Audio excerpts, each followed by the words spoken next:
कर रही हूँ।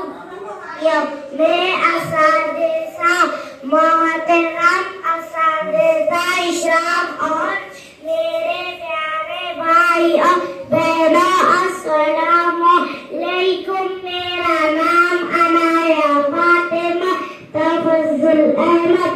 आज मुझे जिस मौजू पर बोलने का मौका मिला है वो है असातिज़ा इकराम।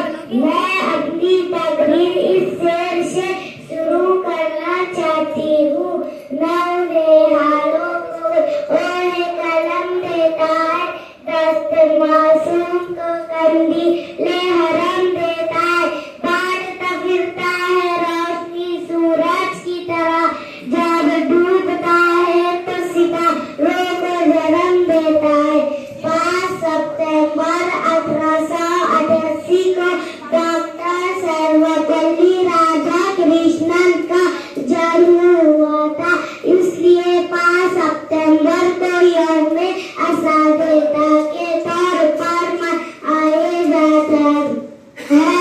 असातिज़ा इंसानियत का सुतून है, ये काम का मेहमान है।